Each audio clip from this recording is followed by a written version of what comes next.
Olá, senhoras e senhores tripulantes, sejam muito bem-vindos ao 11º capítulo Forças que atuam na aeronave. Antes de iniciarmos, peço a todos que deixem o seu like, compartilhem, se inscrevam e ativem o sininho. Vamos verificar quais são as forças principais que atuam na aeronave, como sustentação, peso, tração e arrasto. Tração, fornecida pelo grupo motopropulsor. Ela vai ser representada pela letra tango, T, que vem do inglês thrust traction, traduzido, tração. É aplicado sobre um ponto chamado centro de tração.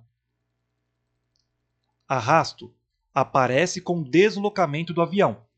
Vai ser representada pela letra delta, drag em inglês, e em português, arrasto.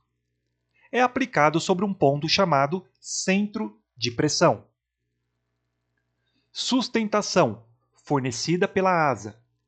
É representada pela letra lima, L, que vem de lift em inglês, ou sustentação. É aplicado sobre um ponto chamado centro de pressão. E o peso resulta da ação da gravidade sobre os corpos. Ela vai ser representada pela letra WISC, W, weight em inglês, ou peso em português. É aplicado sobre um ponto chamado centro de gravidade. Observação: a sustentação e o peso estão associados à subida e descida, a tração e o arrasto com o aumento e diminuição da velocidade. Então, o que isso quer dizer? Essas forças trabalham uma contra as outras. Então, por exemplo, se uma determinada força é maior em relação a outra força que está se opondo a ela, a atuação vai ser na maior força. No movimento, da mesma forma. Então, quando a sustentação for maior que o peso, podemos dizer que a aeronave está subindo, pois está vencendo essa força que está puxando a aeronave para baixo. Se o peso for maior que a sustentação, podemos dizer que a aeronave está descendo, porque a força da gravidade está maior que a sustentação gerada pela asa. Se a força de sustentação igualar com o peso, essa aeronave não tem tendência nem de subir e nem de descer. Ela está em voo reto nivelado. Para velocidade é a mesma forma. Se a tração for maior que o arrasto, a aeronave está aumentando de velocidade. Se o arrasto for maior que a tração, a aeronave está diminuindo a velocidade. E se a tração for igual ao arrasto, a aeronave não está nem aumentando e nem diminuindo a velocidade. Ela está numa velocidade constante. Então, o que podemos dizer? Quando as forças são iguais, elas se anulam. Então, se a aeronave tiver uma sustentação igual ao peso e uma velocidade igual, relacionado entre tração igual ao arrasto, essa aeronave estará em voo reto nivelado e em velocidade nivelada. E assim por diante. Quando essas forças estiverem em equilíbrio, temos voo com altitude e velocidade constante, que nós chamamos de voo nivelado.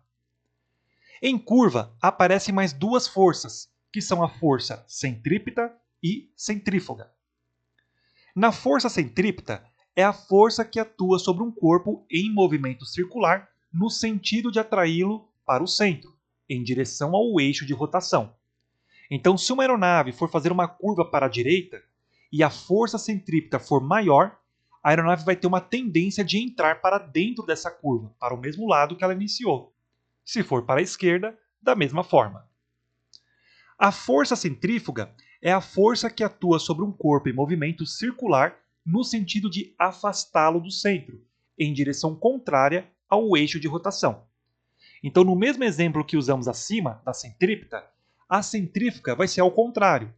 Então, se uma aeronave estiver fazendo uma curva para a direita e a força centrífuga for maior, a aeronave vai ter uma tendência de fugir dessa curva, indo para o sentido contrário, abrindo mais essa curva, fazendo uma curva mais aberta. Resultante aerodinâmica. Força aplicada num ponto denominado centro de pressão. E olha que interessante. Verificamos nas forças, isoladamente, que a tração ela vai ser ao contrário do arrasto. Só que vimos também que o ponto em que o arrasto está aplicado não é no ponto que coincide com a tração, mas sim coincide com a sustentação. Então existe uma relação entre sustentação e arrasto, e eles vão ser diretamente proporcionais.